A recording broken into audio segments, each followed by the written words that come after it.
ഈ ഉമ്മത്തിൽ ഏറ്റവും കൂടുതൽ തർക്കം ഉണ്ടാവാറുള്ള മാസം റബീഉൽ അവ്വലാണ്. ഈ ഉമ്മത്തിൽ ഏറ്റവും തർക്കമുള്ളത് റബീഉൽ അവ്വൽ. അത് കഴിഞ്ഞാൽ പിന്നെ റമദാൻ മാസമാണ്.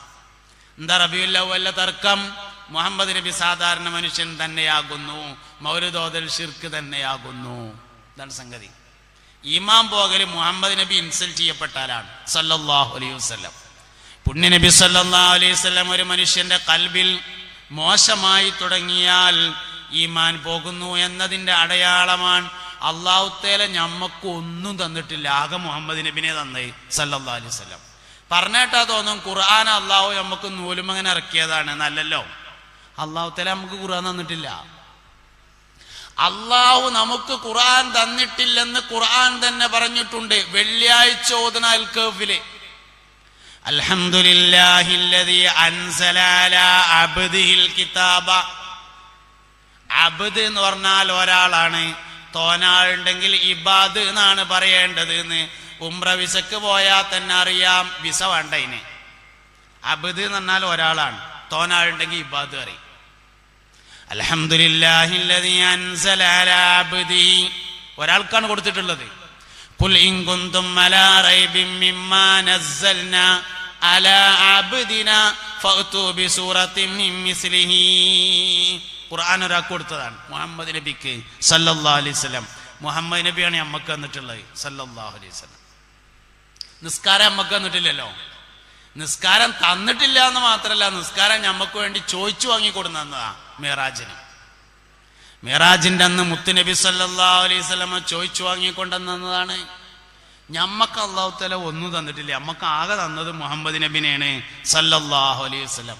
ബാക്കിയെല്ലാം അള്ളാഹു മുഹമ്മദ് നബിക്കാണ് നൽകിയിട്ടുള്ളത് സല്ലല്ലാഹു അലൈഹി വസല്ലം. പറഞ്ഞാട്ടാ തോന്നും ലൈലത്തുൽ ഖദർ അല്ലാഹു തആല നമ്മക്ക് തന്നതാണ്. ലൈലത്തുൽ ഖദർ നമ്മക്ക് തന്നതല്ല. കാരണം ലൈലത്തുൽ ഖദർ എന്ന് പറഞ്ഞാൽ ഖുർആൻ ഇറങ്ങിയതാണ് ആ ദിവസത്തിന്റെ പ്രത്യേകത. ഖുർആൻ ഇറങ്ങിയതാണ് പ്രത്യേകത. ഇന്നാ അൻസൽനാഹു ഫീ ലൈലത്തിൽ ഖദർ വമാ അദ്റാക മാ ലൈലത്തുൽ ഖദർ. ഖുർആൻ ഇറങ്ങിയതാണ് ലൈലത്തുൽ ഖദറിന്റെ പ്രത്യേകത. മുഹമ്മദ് നബി ഇല്ലെങ്കിൽ സല്ലല്ലാഹു അലൈഹി വസല്ലം ഖുർആൻ ഇറങ്ങൂല. അപ്പോൾ നബി തങ്ങളില്ലെങ്കിൽ ലൈലത്തുൽ ഖദർ ഉണ്ടാവില്ല. അതുകൊണ്ട് തന്നെ മുൻഗാമികൾക്കൊന്നും ലൈലത്തുൽ ഖദർ ഇല്ലല്ലോ. നൂഹ് നബി അലൈഹി ഇസ്ലാമിന്റെ അനുയായികൾക്ക് ലൈലത്തുൽ ഖദർ ഇല്ല. മൂസ നബി അലൈഹി ഇസ്ലാമിന്റെ അനുയായികൾക്ക് ലൈലത്തുൽ ഖദർ ഇല്ല. ലൈലത്തുൽ ഖദർ നമുക്ക് മാത്രമേ ഉള്ളൂ. എന്താ കാരണം? മുഹമ്മദ് നബിയുടെ പ്രത്യേകതയാണത് സല്ലല്ലാഹു അലൈഹി വസല്ലം. 120 വരികൾ നാളെ സ്വർഗത്തിലേക്ക് വരി നിൽക്കുമെന്നും അതിൽ 90 വരികളും എന്റെ ഉമ്മത്തായിരിക്കുമെന്നും അഷ്റഫുൽ വറാ ഹബീബുനാ റസൂലുള്ളാഹി സല്ലല്ലാഹു അലൈഹി വസല്ലം. സ്വർഗത്തിലേക്ക് ആദ്യമായി പ്രവേശനം നൽകപ്പെടുന്നതും നമുക്കാണ്. ആദ്യമായി വിചാരണയ്ക്ക് വേണ്ടി വിളിക്കപ്പെടുന്നതും നമ്മളെയാണ്. അല്ലാഹു സുബ്ഹാനഹു വ തആല ഭൂമിയിലേക്ക് അയച്ചതിൽ ഏറ്റവും ഷറഫായ ഉമ്മത്ത് മുഹമ്മദ് നബിയുടെ ഉമ്മത്താണ് സല്ലല്ലാഹു അലൈഹി വസല്ലം. തമാശയിൽ പോലും പറയരുത് ഈ ഖൗമ് നേരാവൂല. ചിലപ്പോൾ അങ്ങനെയൊക്കെ ഒരു വർത്താനുണ്ട്, നമുക്ക് വേണ്ടാത്ത വർത്താനം. നമ്മൾ ചിലപ്പം പറയാം എന്ത്, ഈ ഖൗമ് നേരാവൂല എന്നൊക്കെ പറയും. ഏത് ഖൗമ്? മുഹമ്മദ് നബിയുടെ ഉമ്മത്തിനെ പറ്റിയിട്ട് നമ്മളാ പറഞ്ഞത്. ആകെ നേരാകുന്ന ഒരു ഖൗമാണിത് മുഹമ്മദ് നബിയുടെ ഉമ്മത്ത് സല്ലല്ലാഹു അലൈഹി വസല്ലം. അതുകൊണ്ട് അബദ്ധത്തിൽ പോലും ഓർമ്മയില്ലാതെ പോലും അങ്ങനെ പറഞ്ഞു പോകരുത് എന്നാണ്.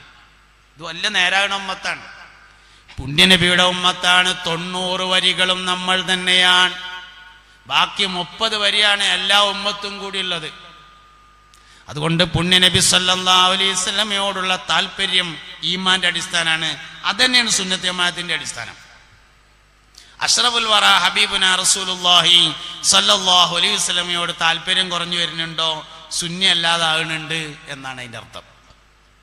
തഅലീമു മാ അല്ലമല്ലാഹ്, അല്ലാഹുവിന്റെ ഏറ്റവും വലിയ ബഹുമാനം ലഭിച്ചിട്ടുള്ളത് അഷ്റഫുൽ വറാ ഹബീബുനാ റസൂലുള്ളാഹി സല്ലല്ലാഹു അലൈഹി വസല്ലമ തങ്ങൾക്കാണ്. അതുകൊണ്ട് ഹൃദയത്തിൽ അടങ്ങാത്ത സ്ഥാനം, അതിരില്ലാത്ത സ്ഥാനം മുസ്തഫായ നബി സല്ലല്ലാഹു അലൈഹി വസല്ലമ തങ്ങൾക്കുണ്ടായിരിക്കണം. ഈ ലോകത്ത് എന്തെല്ലാം സംഭവിച്ചിട്ടുണ്ടോ അത് മുഴുവനും മുഹമ്മദ് നബിക്ക് വേണ്ടിയാണ് സംഭവിച്ചിട്ടുള്ളത്. ഈ ലോകത്ത് എന്തെല്ലാം സംഭവിക്കാതിരുന്നിട്ടുണ്ടോ അതും മുഹമ്മദ് നബി സല്ലല്ലാഹു അലൈഹി വസല്ലമ തങ്ങൾക്ക് വേണ്ടിയാണ്. ഇനി ലോകത്ത് എന്തെല്ലാം സംഭവിക്കാൻ പോകുന്നുണ്ടോ അതും മുഹമ്മദ് നബിക്ക് വേണ്ടിയാണ് സല്ലല്ലാഹു അലൈഹി വസല്ലം. ഇവിടെ എന്തെല്ലാം സംഭവിച്ചിട്ടുണ്ടോ അതൊക്കെ മുഹമ്മദ് നബിക്ക് വേണ്ടിയിട്ടാണ് സല്ലല്ലാഹു അലൈഹി വസല്ലം. നൂഹ് നബി അലൈഹി സ്വലാം കപ്പലിൽ കയറിയത് മുഹമ്മദ് നബിക്ക് വരാനായിരുന്നു. ആദം നബി അലൈഹിസ്സലാം സ്വർഗത്തിൽ നിന്ന് ഭൂമിയിലേക്ക് വന്നത് മുഹമ്മദ് നബിക്ക് വരാൻ വേണ്ടിയായിരുന്നു സല്ലല്ലാഹു അലൈഹി വസല്ലം. ഇബ്രാഹിം നബി അലൈഹിസ്സലാം ഇസ്മായിൽ അലൈഹിസ്സലാമിനെ മക്കയിൽ കൊണ്ടുചെന്ന് താമസിപ്പിച്ചത് മുഹമ്മദ് നബിക്ക് വരാനായിരുന്നു. ലോകത്ത് എന്തെല്ലാം സംഭവിച്ചിട്ടുണ്ടോ അത് മുഴുവൻ മുഹമ്മദ് നബിക്ക് വേണ്ടിയിട്ടാണ്. ഇനി രണ്ടാമത്തെ ഒരു കാര്യമുണ്ട്, ലോകത്ത് എന്തെല്ലാം സംഭവിക്കാതിരുന്നിട്ടുണ്ടോ. ആദ്യം പറഞ്ഞതിന്റെ അത്ര മനസ്സിലാകണതല്ല അത്. സംഭവിക്കാത്ത കാര്യങ്ങളും എന്തുകൊണ്ട് സംഭവിച്ചില്ല എന്നതിന്റെ ഉത്തരം മുഹമ്മദ് നബിക്ക് വേണ്ടി സംഭവിച്ചില്ല എന്നാണ്. ഉദാഹരണം പറഞ്ഞാല് മറിയം ബീവി റളിയല്ലാഹു അൻഹയെ കെട്ടിച്ചിട്ടില്ല, മറിയം ബീവി റളിയല്ലാഹു അൻഹയെ കല്യാണം കഴിച്ചിട്ടില്ല. എന്തേ കല്യാണം കഴിക്കാതിരിക്കാൻ കാരണം? മുഹമ്മദ് നബിക്ക് സ്വർഗത്തിൽ കല്യാണം കഴിക്കാൻ ലോകത്തെ എന്തെല്ലാം സംഭവിക്കാതിരുന്നിട്ടുണ്ടോ അതും മുഹമ്മദ് നബിക്ക് വേണ്ടിയിട്ടാണ്. ഇനി അതിനേക്കാൾ മനസ്സിലാകാൻ പ്രയാസമുള്ളൊരു കാര്യമാണ് മൂന്നാമത്തേത്. ഇനി എന്തെല്ലാം സംഭവിക്കാൻ പോകുന്നുണ്ടോ അതും മുഹമ്മദ് നബിക്ക് വേണ്ടിയുള്ളതാണ് സല്ലല്ലാഹു അലൈഹി വസല്ലം. ഇനി എന്താ സംഭവിക്കാൻ പോണത്? ഇനി മരിക്കും, ഖബറിലെത്തും, ഖിയാമത്ത് നാളുണ്ടാവും, മഹ്ശർ ഉണ്ടാവും, ഹിസാബ് ഉണ്ടാവും. ഇതൊക്കെ മുഹമ്മദ് നബിക്ക് വേണ്ടിയിട്ടാണ് സല്ലല്ലാഹു അലൈഹി വസല്ലം. എന്താ ഹിസാബ് പറഞ്ഞാല്? ഹിസാബ് ഏറ്റവും ചുരുങ്ങിയത് 50,000 കൊല്ലം ഉണ്ടാവുന്നതാണ്. ചുരുങ്ങിയ കണക്ക്, എല്ലാ അഭിപ്രായ വ്യത്യാസം മാറ്റി വെച്ചാല് ഏറ്റവും ചുരുങ്ങിയ കണക്കിന് 50,000 കൊല്ലം ഉണ്ടാവും. 50,000 കൊല്ലം ചെമ്പിന്റെ തറയില് സൂര്യൻ ഒരു ചാണുയരത്തിൽ എന്നത് ഏത് ആലങ്കാരിക പ്രയോഗമാണ് എന്ന് കൂട്ടിയാലും നല്ല ചൂടുണ്ടാവും എന്നുള്ളതിൽ തർക്കമൊന്നുമില്ലല്ലോ. നെരിയാണി വരെ വിയർപ്പുള്ളവർ, കാൽമുട്ട് വരെ വിയർപ്പുള്ളവർ, അരവരെ വിയർപ്പുള്ളവർ, ചെവി വരെ വിയർപ്പുള്ളവർ, മൂക്ക് വരെ വിയർപ്പുള്ളവർ, വിയർപ്പിൽ മുങ്ങിത്താഴുന്നവർ, അങ്ങനെ വ്യത്യസ്ത കാറ്റഗറിയിലായി മഹ്ശറയിൽ നിൽക്കും 50,000 കൊല്ലം. എന്തിനാ 50,000 കൊല്ലം? ഹിസാബ് തുടങ്ങിയിട്ടില്ല, തുടങ്ങാത്ത 50,000 കൊല്ലാണ്. എന്തിനാ 50,000 കൊല്ലം നിൽക്കുന്നത്? 50,000 കൊല്ലം ഇങ്ങനെ നിൽക്കുമ്പോ ഒരാൾ അവന്റെ അടുത്തുള്ള ആളോട് പറയും എന്താ നൃത്തം. അപ്പൊ അയാൾ ഇങ്ങോട്ടും പറയും എന്താ നൃത്തം. 50,000 കൊല്ലം നിൽക്കണതേ. അപ്പൊ ഒരാൾ അവന്റെ അടുത്തുള്ള ആളോട് പറയും നമ്മൾ എവിടെയെങ്കിലും ഒന്ന് പോയി നോക്കിയാലോ എന്ന് പറയും. അപ്പൊ മറ്റാൻ പറയാ എന്നാ പോയി നോക്കാന്നറിയും. അങ്ങനെ പോകും ഇബ്രാഹിം നബിയുടെ അടുക്കൽ, നൂഹ് നബി അലൈഹി ഇസ്ലാമിന്റെ അടുക്കൽ, മൂസ നബി അലൈഹി ഇസ്ലാമിന്റെ അടുക്കൽ, ഈസ നബി അലൈഹി ഇസ്ലാമിന്റെ അടുക്കൽ. എന്നിട്ട് പറയും സ്വർഗത്തിലേക്കായാലും വേണ്ടില്ല, നരകത്തിലേക്കായാലും വേണ്ടില്ല, ഇവിടെ നിന്ന് കഴിച്ചിലായാ മതിയായിരുന്നു. സ്വർഗത്തേക്കായാലും വേണ്ടില്ല, നരകത്തേക്കായാലും വേണ്ടില്ല, ഇവിടെ നിന്ന് കഴിച്ചിലായാൽ മതിയായിരുന്നു എന്ന് പറയും. ഓലെല്ലാരും പറയും കുട്ടികളെ നമ്മളെ കാര്യം തന്നെ വലിയ കഷ്ടാണ് എന്ന് പറയും. അങ്ങനെ അവസാനം മുസ്തഫായ നബി സല്ലല്ലാഹു അലൈഹി വസല്ലമയുടെ ഹദറത്തിൽ വന്നുകൊണ്ട് ആവലാതി പറയും. നബി തങ്ങൾ ഇരിക്കുന്ന സ്ഥലത്ത് നിന്ന് എഴുന്നേറ്റ് അർശിന്റെ താഴ്ഭാഗത്തേക്ക് പോയി സുജൂദിൽ വീഴുന്നു. സുജൂദിനൊടുവിൽ പറയപ്പെടും മുഹമ്മദ് സൽ തുഴ്ത, മുഹമ്മദേ തല ഉയർത്തു, എന്തു വേണമെങ്കിലും തരാമല്ലോ. റസൂലെ തല ഉയർത്തു എന്നല്ലോ, നബിയെ തല ഉയർത്തു എന്നല്ല, മുഹമ്മദെ തല ഉയർത്തു എന്നാണ്. ഈ വിളിയിൽ ഒരർത്ഥം ഉണ്ട് എന്നാണ്. അപ്പൊ ഞാൻ സാലിം വൈസിയാണ്, ഇന്നവിടെ പ്രസംഗിക്കാൻ വേണ്ടി വിളിക്കുമ്പോ തുണിയും കുപ്പായും ഇസ്തിരി ഇടുന്നവനായ സാലിം വൈസിയെ ഇതാ പ്രസംഗിക്കുന്നു പറയാൻ പറ്റൂലല്ലോ. നവിന് സ്ഥിരിടലില്ല എന്ന് ചോദിച്ചാൽ ഉണ്ട്. കന്തൂറട്ടവനായ സാലിം വൈസി പ്രസംഗിക്കുന്നു എന്ന് പറയാൻ പറ്റുമോ? നവിനെ കന്തൂറട്ടിടില്ല, ഇട്ടിട്ടുണ്ട്, പക്ഷെ അത് പറയാൻ പറ്റൂല. കാരണം പ്രസംഗിക്കുന്നതിന്റെ യോഗ്യത കന്തൂറട്ടതല്ല, അതുകൊണ്ടാ പറയാൻ പറ്റാത്തത്. പിന്നെന്താ പറയേണ്ടത്? പ്രമുഖ പ്രകാശകനും പണ്ഡിതനുമായ എന്നൊക്കെ പറയണം. മുഹമ്മദ്, മുഹമ്മദെ തല ഉയർത്തു എന്ന് പറഞ്ഞാൽ അതിന്റെ അർത്ഥം മുഹമ്മദീയത്താണ് ഷഫാഅത്തിന്റെ യോഗ്യത, നുബുവത്തും റിസാലത്തുമല്ല. നുബുവത്തായിരുന്നുവെങ്കിൽ അയ്യുഹൻ നബിയു എന്നാണ് വിളിക്കുക. റിസാലത്തായിരുന്നുവെങ്കിൽ അയ്യുഹർ റസൂലു എന്നാണ് വിളിക്കുക. മുഹമ്മദീയത്തിനെ തന്നെ അംഗീകരിക്കണം. അത് 40 കൊല്ലങ്ങൾക്ക് മുമ്പാണ്. നുബുവത്തും റിസാലത്തും അംഗീകരിക്കാൻ വളരെ എളുപ്പമുണ്ട്. മുഹമ്മദീയത്തിൽ അംഗീകരിക്കുന്നിടത്താണ് പ്രശ്നം പറ്റിയിട്ടുള്ളത്. അതുകൊണ്ട് അഹ്ലുസുന്നത്തി വൽ ജമാഅ മുഹമ്മദിയത്തിനെ തന്നെ അംഗീകരിക്കും. അതുകൊണ്ടാണ് റബീഉൽ അവ്വൽ 12 നമുക്ക് ഇരുന്നോടത്ത് ഇരിക്കാൻ വയ്യാതാകണേ.